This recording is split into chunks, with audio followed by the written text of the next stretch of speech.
parlementaire du Maroc. Je suis ravie d'être avec vous sur ce plateau parlant de la parité.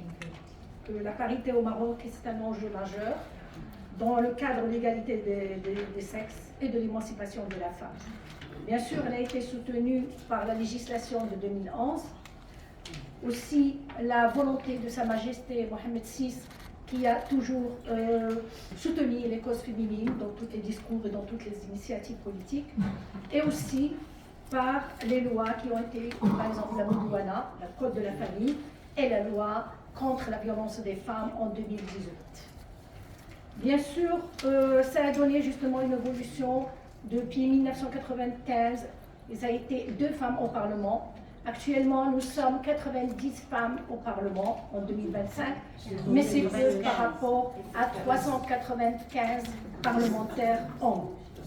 Donc, nous trouvons quand même qu'il y a du chemin à faire et que les perspectives à prendre sont à débattre au niveau international et aussi national. Parce que nous, juste comme vous le dites, nous sommes des parlementaires, nous élaborons des lois. Mais les lois, il faut qu'ils aient un impact efficace et voyant sur la population qui est la majorité des femmes.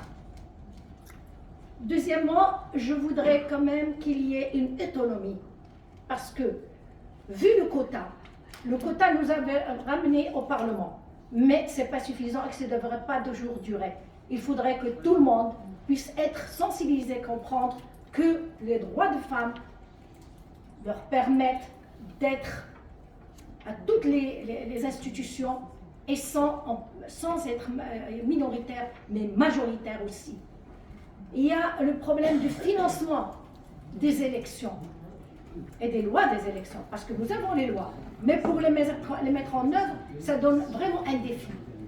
Parce que nous avons des femmes qui sont très très bien et qui peuvent vraiment être dans les postes de responsabilité, les postes de décision, mais malheureusement, il n'y a pas un financement qui puisse l'aider à agir et à entamer et à entrer dans les élections.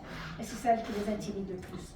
En plus, bien sûr, vous avez bien parlé de la violence, parce qu'il y a la violence, pas seulement la violence physique, la violence verbale, et la violence de l'élimination totale des fois, dans certaines régions. Est-ce que nous voudrons vraiment se battre pour éliminer toutes ces contraintes pour en arriver à un monde meilleur pour les femmes? Et merci.